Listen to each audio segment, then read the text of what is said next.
आज का हमारा अगला सवाल, गलत साबित करो 1 लाख रुपए पाओ। सवाल क्या है? साबित करो हजरत मोहम्मद जी मुसलमान, ईसा मसीह ईसाई, नानक जी सिख, महावीर स्वामी जैन और गौतम बुद्ध धर्म में पैदा हुए थे। जी हां, आप कोशिश कीजिए या आप अपने धर्म गुरुओं से पूछिए। यदि आप मुसलमान धर्म से संबंधित हैं तो अपने मुल्ला और मौलवियों से पूछिए। यदि आप हिंदू धर्म से संबंधित हैं तो अपने धर्म गुरुओं से, शंकराचार्यों से पूछिए। यदि आप सिख समाज से संबंधित हैं तो अपने गुरु साहिबानों से पूछिए जो आपका आध्यात्मिक रूप से मार्गदर्शन कर रहे हैं। सवाल ध्यान से पढ़ लीजिए। साबित करो हजरत मोहम्मद जी मुसलमान थे। यदि आप ये साबित कर सकते हैं कि हजरत मोहम्मद मुसलमान धर्म में पैदा हुए थे, या उनका धर्म मुसलमान था, या उनके माता पिता का धर्म मुसलमान था, तो आप 1 लाख रुपए जीत सकते हैं। क्योंकि भक्ति का विधान, भक्ति का संविधान चारों वेद और गीता जी हैं। क्योंकि जिस समय द्वापर युग में, महाभारत के समय, कुरुक्षेत्र के मैदान में गीता जी का ज्ञान दिया गया था, उस समय धरती पे कोई भी धर्म मौजूद नहीं था, सब इंसान थे। तो गीता जी का ज्ञान वर्तमान में सभी धर्मों के लिए है। द्वापर युग के बाद में ये धर्म बने हैं। द्वापर युग के बाद में हम लोग इंसान से धर्मों में आपस में हमारा बंटवारा हुआ है, वरना पहले हम सब इंसान थे, हमारे पूर्वज एक ही थे। उसके बाद कोई हिंदू बन गया, कोई मुसलमान बन गया, कोई जैन बन गया, कोई ईसाई बन गया। तो यदि आप साबित कर सकते हैं कि हजरत मोहम्मद जी का जन्म मुसलमान धर्म में हुआ था, तो आप 1 लाख रुपए जीत सकते हैं। कोशिश कीजिए, अपने धर्मगुरुओं के पास जाइए, उनके सामने सवाल रखिए कि महाराज जी, यूट्यूब पे एक वीडियो आया है, संत रामपाल जी भगवान का एक भगत है, वो सवाल कर रहा है और सवाल के जवाब में 1 लाख रुपया भी दे रहा है। वो कह रहा है यदि हजरत मोहम्मद का जन्म मुसलमान धर्म में हुआ था तो आप अपनी कुरान शरीफ से साबित कर दीजिए, चारों वेदों से साबित कर दीजिए, गीता जी से साबित कर दीजिए कि हजरत मोहम्मद का जन्म मुसलमान धर्म में हुआ था। नहीं कर पाएंगे, क्योंकि सब जानते हैं, सबको पता है कि मुसलमान धर्म हजरत मोहम्मद जी ने चलाया था। मुसलमान धर्म के प्रवर्तक हजरत मोहम्मद जी हैं। अरे जब हजरत मोहम्मद जी ने मुसलमान धर्म को चलाया था तो फिर हजरत मोहम्मद जी कौन से धर्म में पैदा हुए थे? क्योंकि उन्होंने तो मुसलमान धर्म को वो चलाया था। और उन्होंने मुसलमान धर्म को वो कब चलाया? ये तो है नहीं कि वो पैदा होते ही दूसरे दिन ही उन्होंने मुसलमान धर्म की नींव डाल दी। वो बड़े हुए, शादी वादी हुई, उनको आध्यात्मिक ज्ञान हुआ, उन्होंने लोगों को अपने भगत बनाना शुरू किया। तकरीबन 40-50 साल के बाद उन्होंने मुसलमान धर्म को चलाया। तो फिर मोहम्मद जी कौन से धर्म में पैदा हुए थे? क्योंकि उन्होंने तो पैदा होने के 30, 40, 50 साल के बाद में मुसलमान धर्म चलाया। तो हजरत मोहम्मद जी का जन्म कौन से धर्म में हुआ था? उनके माता पिता कौन से धर्म में थे? जिस समय हजरत मोहम्मद का तो जन्म ही नहीं हुआ था, जिन्होंने मुसलमान धर्म चलाया। तो फिर मुसलमान धर्म को चलाने वाले हजरत मोहम्मद जी के माता पिता का क्या धर्म था, कौन से धर्म में थे? उस समय तो मुसलमान धर्म था ही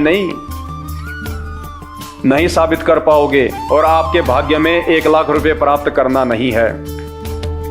इस विषय में यदि आप पूर्ण जानकारी चाहते हैं कि आपकी कुरान शरीफ में वास्तव में धर्म के विषय में जो सच्चाई है, वो केवल आपको संत रामपाल जी ही बता सकते हैं वर्तमान में, क्योंकि ये बाखबर हैं, इल्म वाले हैं। सूरत फुरकान 25 आयत नंबर 52 से 58। हे हजरत मोहम्मद, उस बाखबर से जा पूछ उस अल्लाहु अकबर की जानकारी। कुरान शरीफ कह रही है हजरत मोहम्मद को कि हजरत मोहम्मद, अगर तुझे उस अल्लाहु अकबर की जानकारी चाहिए तो किसी बाखबर से जा पूछ। सूरत फुरकान 25 आयत नंबर 52 से 58। वो बाखबर जिसको गीता जी में तत्वदर्शी संत कहा गया है, वो केवल संत रामपाल जी हैं, जो सभी धर्मों के सभी ग्रंथों का आज वर्तमान में यथार्थ ज्ञान दे रहे हैं। उनके अलावा किसी भी धर्म में कोई भी धर्म गुरु उन धर्म ग्रंथों में लिखित सच्चाई आपको नहीं बता सकता, क्योंकि वे बाखबर नहीं हैं, वे तत्वदर्शी संत नहीं हैं। तो कोई भी मुसलमान भाई या मुसलमान धर्म का कोई भी मौलवी या धर्म गुरु अगर ये साबित कर दे कि हजरत मोहम्मद जी का धर्म मुसलमान था, तो 1 लाख रुपए आप जीत सकते हैं। क्योंकि जब हजरत मोहम्मद ने ही इस्लाम धर्म चलाया है, तो उनका धर्म तो इस्लाम हो ही नहीं सकता। तो भाइयों, इस गलतफहमी से बाहर निकलो। कोई हिंदू नहीं है, कोई मुसलमान नहीं है, कोई जैनी नहीं है, कोई बौद्ध नहीं है, हम सब इंसान हैं। द्वापर से पहले कोई धर्म नहीं था, हम सबके पूर्वज एक ही हैं। द्वापर युग के बाद में हमारे को इस काल के द्वारा, मुसलमान धर्म में जिसको शैतान कहते हैं, हिंदू धर्म में जिसको काल कहते हैं, जो दुर्गा जी का पति है, ब्रह्मा विष्णु महेश का बाप है, इसने अपने स्वार्थ के लिए हमारे को यहाँ पे फंसाए रखने के लिए हमारे को सबको आपस में बांट दिया इसने। तो यदि आप वास्तव में सच्चाई जानना चाहते हैं कुरान शरीफ के बारे में, तो आप संत रामपाल जी के YouTube पे जाके सत्संग सुनना शुरू कर दीजिए। और मुसलमान धर्म के जाकिर नाइक के साथ में संत रामपाल जी की 3 घंटे की डिबेट का एक वीडियो आपको YouTube पे मिलेगा। जाकिर नाइक वर्सेज संत रामपाल जी ज्ञान चर्चा सर्च कीजिए, आपकी आंखें खुलने वाली हैं। इन मुल्ला मौलवी ने आपको कहां अज्ञानता की नींद में सुला रखा है। आपको यदि अपने धर्म ग्रंथ की यथार्थ जानकारी चाहिए, कुरान शरीफ की यथार्थ जानकारी चाहिए कि वो अल्लाहु अकबर कौन है, वो अल्लाहु कबीर कौन है, वो बड़ा भगवान कौन है, केवल संत रामपाल जी ही आपको बता सकते हैं, क्योंकि ये अंतिम पैगंबर हैं। सभी धर्मों के अंतिम पैगंबर हैं संत रामपाल जी। इस भूल में मत जीना कि हजरत मोहम्मद जी मुसलमान धर्म के अंतिम पैगंबर थे, नहीं। आज वर्तमान में पूरे विश्व का अंतिम पैगंबर संत रामपाल जी भगवान हैं, जो सभी धर्मों के सभी सदग्रंथों को खोल खोल के बता रहे हैं। इनके अलावा विश्व के किसी भी धर्मगुरु के पास में किसी भी धर्म ग्रंथ की कोई यथार्थ जानकारी नहीं है, ना वो दे सकते हैं, क्योंकि वो अधिकारी ही नहीं है। तो इसी प्रकार जो ईसाई धर्म को मानने वाले हैं, उनसे मेरी प्रार्थना है, आप ये साबित कीजिए कि जो ईसा मसीह थे उनका धर्म ईसाई था, और 1 लाख रुपए जीतिए। यदि आप ये साबित कर देते हैं कि ईसा मसीह जी का धर्म ईसाई था, वो ईसाई धर्म में पैदा हुए थे, तो आप 1 लाख रुपए जीत सकते हैं। लेकिन आप भी साबित नहीं कर पाएंगे, क्योंकि आप सब जानते हैं कि ईसाई धर्म की स्थापना हजरत ईसा जी ने की, यानी ईसा मसीह ने की। तो फिर ईसा मसीह जी का जन्म कौन से धर्म में हुआ था?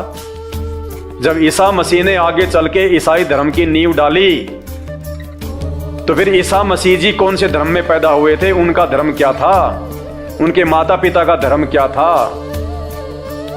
इसलिए ईसाई भाइयों से भी मेरी प्रार्थना है, इस गलतफहमी से बाहर निकलो। ना ही तो ईसा मसीह कोई पूर्ण परमात्मा है, ना कोई पूर्ण शक्ति है। अरे पूर्ण परमात्मा की अंतिम समय में ऐसे पीड़ादायक मौत नहीं होती कि उनके शरीर में वो कील ठोक दी जाएं। कौन भक्ति करेगा भगवान की ऐसी दुर्गति देख के? वो आप और हमारी तरह जीव थे, भगवान विष्णु के लोक से आए हुए थे। जैसे राम और कृष्ण थे, ऐसे ही ईसा मसीह भी भगवान विष्णु के अवतार थे। क्योंकि ये पूरी जो सृष्टि है, जो ये 3 लोक, ये केवल ब्रह्मा विष्णु महेश के माध्यम से ये दुर्गा, और दुर्गा के माध्यम से काल, और काल के माध्यम से वो पूर्ण परमात्मा चला रहा है। पूर्ण परमात्मा जिसकी जानकारी ब्रह्मा विष्णु महेश को भी नहीं है, तो ईसा मसीह को कहां से जानकारी हो जाएगी? तुम ही कहते हो कि वो परमेश्वर के पुत्र थे, वो परमेश्वर के पुत्र थे, तो परमेश्वर तो नहीं हुआ ना, परमेश्वर का वो पुत्र हुआ ना।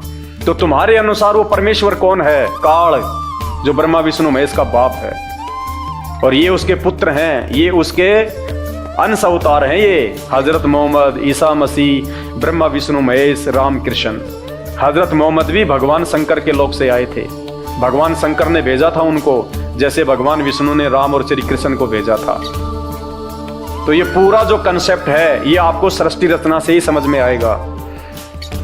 अगर आपने सृष्टि रचना नहीं सुनी तो आप जिंदगी में कभी नहीं समझ पाओगे भक्ति और भगवान के विषय में। और यदि सृष्टि रचना सुन ली तो चुटकी बजाते समझ में आएगा आपके कि क्या माजरा है।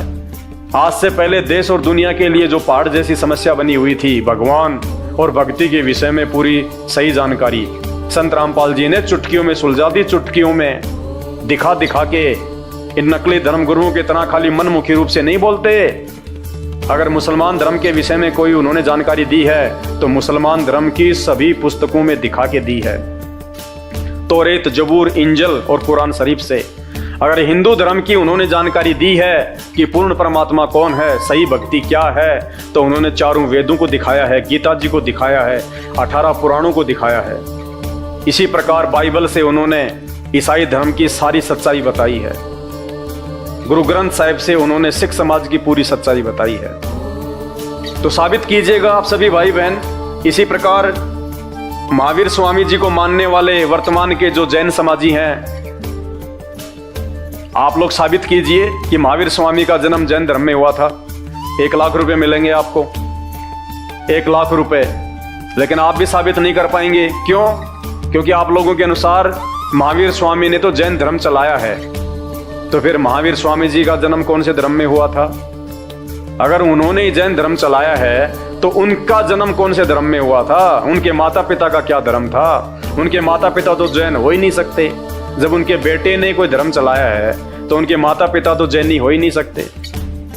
इसी प्रकार गौतम बुद्ध, जिनको हम महात्मा बुद्ध कहते हैं, उनके जितने भी मानने वाले हैं, फॉलोवर हैं, वो भी ये साबित नहीं कर सकते कि महात्मा बुद्ध का धर्म जो है बौद्ध धर्म था। क्योंकि ये जो बुद्ध शब्द है ये तो उनके जन्म के बाद में शुरू हुआ है। आप भी 1 लाख रुपए प्राप्त नहीं कर सकते, क्योंकि आप भी साबित नहीं कर सकते कि गौतम बुद्ध का जन्म जो है वो बौद्ध धर्म में हुआ था। क्योंकि बौद्ध धर्म की स्थापना तो गौतम बुद्ध ने की थी। तो फिर उनका जन्म कौन से धर्म में हुआ था? उनके माता पिता का क्या धर्म था? बौद्ध धर्म तो हो ही नहीं सकता। आप भी 1 लाख रुपया नहीं जीत सकते। तो ये यथार्थ जानकारी आपको पूरी विश्व में, पूरी दुनिया में केवल संत रामपाल जी दे सकते हैं। और उन्हीं की दी हुई जानकारी ये दास आपको बता रहा है, क्योंकि आज से पहले ये जानकारी किसी के पास थी नहीं। तो सभी धर्म के मानने वालों से मेरी प्रार्थना है, मेरे हाथ जोड़ के विनती है, आज पूर्ण परमात्मा के रूप में धरती पर संत रामपाल जी स्वयं जो है वो प्रकट हैं। आप उनके सत्संग सुनिए। और विशेषकर जब आप YouTube पे जाएं तो YouTube पे जब तक आप उनके द्वारा बताई गई सृष्टि रचना को नहीं पढ़ेंगे, नहीं समझेंगे, तब तक आपको किसी भी धर्म का कोई भी धर्म ग्रंथ समझ में नहीं आएगा। भाई और बहनों, 2 घंटे से मुझे थूक बिलोने का कोई शौक नहीं है। आप भी अपने कीमती समय में से थोड़ा बहुत समय निकाल के ये वीडियो देख रहे हैं, तो ये वीडियो देखने का फायदा उसी समय है जब आप संत रामपाल जी के सत्संग सुनना शुरू करें। क्योंकि आज इस पूरी धरती पर केवल एक ही परम संत है, बाकी कोई संत इस धरती पे नहीं है। और जितने भी संत हैं ये धर्म गुरु हैं, इनको अपने स्वयं के धर्म के विषय में पूरी जानकारी नहीं है। इनको स्वयं के धर्म ग्रंथों के विषय में पूरी जानकारी नहीं है। हिंदू धर्म गुरुओं को गीता जी और वेदों के विषय में पूरी और सच्ची जानकारी नहीं है। मुल्ला और मौलवियों को मुसलमान धर्म के विषय में, कुरान शरीफ के विषय में, तौरेत, जबूर और इंजिल के विषय में पूरी जानकारी नहीं है। जितने भी पादरी और पास्टर हैं, इनको बाइबल के विषय में पूरी जानकारी नहीं है। सिखों को गुरु ग्रंथ साहिब के विषय में जानकारी नहीं है। ना ही बौद्ध और जैन समाज को अपने अपने धर्म ग्रंथों की जानकारी है। ये सारी जानकारी संत रामपाल जी ने सभी धर्म के मानने वालों को दी है। आपने उनके सत्संग सुनने पड़ेंगे और सत्संग सुन के आप विचार कीजिए कि आपको मानव जन्म क्यों मिला है। परमेश्वर कहते हैं, मानव जन्म पाए के जो नहीं रटे हरि नाम, और जैसे कुआ जल बिना फिर बनवाया क्या काम। ये 84 लाख योनियों से भिन्न एक मानव शरीर हमारी को केवल और केवल भक्ति के लिए मिलता है। अन्य योनियों में जाके महादुख भोगने से बचने के लिए मिलता है। और ये केवल उसी समय संभव है जब हम एक परमेश्वर की भक्ति करें। और एक परमेश्वर की जानकारी वर्तमान में पूरी पृथ्वी पे यदि किसी धर्मगुरु के पास में है तो केवल परम पूज्य सतगुरु रामपाल जी भगवान के पास में है। और जब तक आप उनके सत्संग नहीं सुनेंगे, आप उनके विचारों से परिचित नहीं होंगे, तब तक ऐसे ही आप अपना ये अनमोल मानव जन्म बर्बाद करते रहेंगे। और आज मानव जन्म में आप कितने सुखी हैं बिना भक्ति और भगवान के। और कल को जब ये शरीर छूटेगा, हम 84 लाख योनियों में जाएंगे, उस समय हमारे साथ में क्या बीतेगी। आज आप एक गधे का जीवन देख लीजिएगा, आज आप एक बैल का जीवन देख लीजिएगा, कितना महा दुख भोगता है। सारा दिन खेत में चलता है, गाड़ी में उसको किसान जोतता है। एक गधा सारे दिन ईंट के भट्ठे के ऊपर कितनी मेहनत करता है, सारा दिन ईंटें ढोते रहता है। अन्य पक्षी देख लीजिए, पशु देख लीजिए, एक कुत्ता देख लीजिए, सर में कीड़े पड़ जाएं, पूरे शरीर पे उसके खुजली हो जाए, एक्सीडेंट में उसका पैर कट जाए, कितने दुख भोगते हैं। आप और हमारे ऊपर तो छोटी मोटी कोई भी आपत्ति आती है, हम तो तुरंत अपने किसी रिश्तेदार को बता दें, कहीं से सहायता प्राप्त कर लें, मेडिकल प्राप्त कर लें, हॉस्पिटल में चले जाएं। भूख लग रही है तो खाना खा लें, कहीं भी 56 प्रकार के भोजन बना के खा लें। और कल को जब भक्ति सही नहीं करेंगे, और ये तो विधान है परमात्मा का, ये मोटे मोटे ग्रंथ भगवान ने कोई ऐसे थोड़े ना लिखवाए, मजाक में थोड़े लिखवाए। चारों वेद और ये गीता जी, ये पुराण, इनमें भक्ति और भगवान के विषय में जानकारी है। इस मानव शरीर से हमें क्या करना चाहिए उसकी जानकारी है। और यदि हमने वो कार्य नहीं किया, संत रामपाल जी की शरण में आके एकमात्र पूरे विश्व में उस तत्वदर्शी संत की शरण प्राप्त करके यदि हमने एक परमात्मा की भक्ति नहीं की, तो अगला जन्म 84 लाख योनियों का। फिर हमें ना कोई सत्संग के विषय में बताएगा, ना कोई समझाएगा, ना हम समझने के लायक रहेंगे। कहते माता पिता मिल जाएंगे लख 84 माही, सतगुरु की सेवा और भक्ति ये फेर मिलन की नाही। आज अनजाने में लोग कहते हैं माता पिता ही हमारे गुरु हैं, माता पिता ही हमारे गुरु हैं। बहुत अच्छी बात है, वो भी गुरु हैं, उन्होंने भी आपको जीवन जीना सिखाया है, बचपन में आपको शिक्षाएं दी हैं। लेकिन बिना आध्यात्मिक गुरु के वो माता पिता भी मरने के बाद 84 लाख योनियों में जाएंगे, और आप भी 84 लाख योनियों में जाएंगे। वहां पे ना आपको माँ बचाएगी, ना आपको वो पिता बचाएगा। तो ये परम पिता परमात्मा इस धरती पे प्रकट है, सबका पिता है, सबकी माँ है। ये हमें सत्य आध्यात्मिक ज्ञान देके 84 लाख योनियों से भी बचाएंगे। और इस शरीर में रहते सहते यदि हमारे ऊपर कोई संकट आना होगा, कोई परेशानी या कोई दुख आना होगा, हमारे कोई प्रारब्ध का, हमारे कोई पूर्व जन्मों के कुकर्मों का, उसको भी संत रामपाल जी अपनी भक्ति से काटने में समर्थ हैं। आपके ऊपर वो कष्ट नहीं आने देंगे यदि आप उनकी मर्यादा में रह के भक्ति करेंगे। तो मेरी केवल आपसे विनती है, आपसे प्रार्थना है, मैं आपको केवल समझा ही सकता हूं, बता ही सकता हूं, जानकारी ही दे सकता हूं।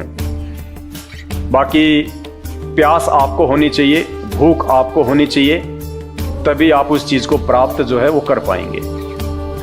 तो आज के वीडियो में केवल इतना ही। आगे फिर परमपिता परमेश्वर के आशीर्वाद से आप सभी भाई बहनों के मार्गदर्शन के लिए वीडियो आते रहेंगे। अभी तक यदि आपने हमारे Facebook page Pawan Das is live को फॉलो नहीं किया है तो आप जी फॉलो करें, वीडियो को शेयर करें, ताकि यह जानकारी अन्य भगत भाई बहनों तक भी पहुंचे जो अभी उन अज्ञानी और नकली धर्मगुरुओं के चक्कर में अपने मानव जीवन को बर्बाद कर रहे हैं। बंदी छोड़ सतगुरु रामपाल जी भगवान की जय हो। यूट्यूब पे जब तक आप उनके द्वारा बताई गई सृष्टि रचना को नहीं पढ़ेंगे, नहीं समझेंगे, तब तक आपको किसी भी धर्म का कोई भी धर्म ग्रंथ समझ में नहीं आएगा। भाई और बहनों, 2 घंटे से मुझे थूक बिलोने का कोई शौक नहीं है। आप भी अपने कीमती समय में से थोड़ा बहुत समय निकाल के ये वीडियो देख रहे हैं, तो ये वीडियो देखने का फायदा उसी समय है जब आप संत रामपाल जी के सत्संग सुनना शुरू करें। क्योंकि आज इस पूरी धरती पर केवल एक ही परम संत है, बाकी कोई संत इस धरती पे नहीं है। और जितने भी संत हैं ये धर्मगुरु हैं, इनको अपने स्वयं के धर्म के विषय में पूरी जानकारी नहीं है, इनको स्वयं के धर्म ग्रंथों के विषय में पूरी जानकारी नहीं है। हिंदू धर्म गुरुओं को गीता जी और वेदों के विषय में पूरी और सच्ची जानकारी नहीं है। मुल्ला और मौलवियों को मुसलमान धर्म के विषय में, कुरान शरीफ के विषय में, तौरेत, जबूर और इंजिल के विषय में पूरी जानकारी नहीं है। जितने भी पादरी और पास्टर हैं, इनको बाइबल के विषय में पूरी जानकारी नहीं है। सिखों को गुरु ग्रंथ साहिब के विषय में जानकारी नहीं है। ना ही बौद्ध और जैन समाज को अपने अपने धर्म ग्रंथों की जानकारी है। ये सारी जानकारी संत रामपाल जी ने सभी धर्म के मानने वालों को दी है। आपने उनके सत्संग सुनने पड़ेंगे और सत्संग सुन के आप विचार कीजिए कि आपको मानव जन्म क्यों मिला है। परमेश्वर कहते हैं, मानव जन्म पाए के जो नहीं रटे हरि नाम, और जैसे कुआं जल बिना फिर बनवाया क्या काम। ये 84 लाख योनियों से भिन्न एक मानव शरीर हमारी को केवल और केवल भक्ति के लिए मिलता है। अन्य योनियों में जाके महादुख भोगने से बचने के लिए मिलता है। और ये केवल उसी समय संभव है जब हम एक परमेश्वर की भक्ति करें। और एक परमेश्वर की जानकारी वर्तमान में पूरी पृथ्वी पे यदि किसी धर्मगुरु के पास में है तो केवल परम पूज्य सतगुरु रामपाल जी भगवान के पास में है। और जब तक आप उनके सत्संग नहीं सुनेंगे, आप उनके विचारों से परिचित नहीं होंगे, तब तक ऐसे ही आप अपना ये अनमोल मानव जन्म बर्बाद करते रहेंगे। और आज मानव जन्म में आप कितने सुखी हैं बिना भक्ति और भगवान के। और कल को जब ये शरीर छूटेगा, हम 84 लाख योनियों में जाएंगे, उस समय हमारे साथ में क्या बीतेगी। आज आप एक गधे का जीवन देख लीजिएगा, आज आप एक बैल का जीवन देख लीजिएगा, कितना महादुख भोगता है। सारा दिन खेत में चलता है, गाड़ी में उसको किसान जोतता है। एक गधा सारे दिन ईंट के भट्ठे के ऊपर कितनी मेहनत करता है, सारा दिन ईंटें ढोते रहता है। अन्य पक्षी देख लीजिए, पशु देख लीजिए, एक कुत्ता देख लीजिए, सर में कीड़े पड़ जाएं, पूरे शरीर पे उसके खुजली हो जाए, एक्सीडेंट में उसका पैर कट जाए, कितने दुख भोगते हैं। आप और हमारे ऊपर तो छोटी मोटी कोई भी आपत्ति आती है, हम तो तुरंत अपने किसी रिश्तेदार को बता दें, कहीं से सहायता प्राप्त कर लें, मेडिकल प्राप्त कर लें, हॉस्पिटल में चले जाएं। भूख लग रही है तो खाना खा लें, कहीं भी 56 प्रकार के भोजन बना के खा लें। और कल को जब भक्ति सही नहीं करेंगे, और ये तो विधान है परमात्मा का, ये मोटे मोटे ग्रंथ भगवान ने कोई ऐसे थोड़ा ना लिखवाए, मजाक में थोड़े लिखवाए चारों वेद और ये गीता जी, ये पुराण, इनमें भक्ति और भगवान के विषय में जानकारी है। इस मानव शरीर से हमें क्या करना चाहिए उसकी जानकारी है। और यदि हमने वो कार्य नहीं किया, संत रामपाल जी की शरण में आके एकमात्र पूरे विश्व में उस तत्वदर्शी संत की शरण प्राप्त करके यदि हमने एक परमात्मा की भक्ति नहीं की, तो अगला जन्म 84 लाख योनियों का। फिर हमें ना कोई सत्संग के विषय में बताएगा, ना कोई समझाएगा, ना हम समझने के लायक रहेंगे। कहते माता पिता मिल जाएंगे लख 84 माही, सतगुरु की सेवा और भक्ति ये फेर मिलन की नाही। आज अनजाने में लोग कहते हैं माता पिता ही हमारे गुरु हैं, माता पिता ही हमारे गुरु हैं। बहुत अच्छी बात है, वो भी गुरु हैं, उन्होंने भी आपको जीवन जीना सिखाया है, बचपन में आपको शिक्षाएं दी हैं। लेकिन बिना आध्यात्मिक गुरु के वो माता पिता भी मरने के बाद 84 लाख योनियों में जाएंगे, और आप भी 84 लाख योनियों में जाएंगे। वहां पे ना आपको माँ बचाएगी, ना आपको वो पिता बचाएगा। तो ये परम पिता परमात्मा इस धरती पे प्रकट है, सबका पिता है, सबकी माँ है। ये हमें सत्य आध्यात्मिक ज्ञान देके 84 लाख योनियों से भी बचाएंगे। और इस शरीर में रहते सहते यदि हमारे ऊपर कोई संकट आना होगा, कोई परेशानी या कोई दुख आना होगा, हमारे कोई प्रारब्ध का, हमारे कोई पूर्व जन्मों के कुकर्मों का, उसको भी संत रामपाल जी अपनी भक्ति से काटने में समर्थ हैं। आपके ऊपर वो कष्ट नहीं आने देंगे यदि आप उनकी मर्यादा में रह के भक्ति करेंगे। तो मेरी केवल आपसे विनती है, आपसे प्रार्थना है, मैं आपको केवल समझा ही सकता हूँ, बता ही सकता हूँ, जानकारी ही दे सकता हूँ। बाकी प्यास आपको होनी चाहिए, भूख आपको होनी चाहिए, तभी आप उस चीज़ को प्राप्त जो है वो कर पाएंगे। तो आज के वीडियो में केवल इतना ही। आगे फिर परमपिता परमेश्वर के आशीर्वाद से आप सभी भाई बहनों के मार्गदर्शन के लिए वीडियो आते रहेंगे। अभी तक यदि आपने हमारे Facebook page Pawan Das is live को फॉलो नहीं किया है तो आप जी फॉलो करें, वीडियो को शेयर करें ताकि यह जानकारी अन्य भगत भाई बहनों तक भी पहुंचे जो अभी उन अज्ञानी और नकली धर्मगुरुओं के चक्कर में अपने मानव जीवन को बर्बाद कर रहे हैं। बंदी छोड़ सतगुरु रामपाल जी भगवान की जय हो।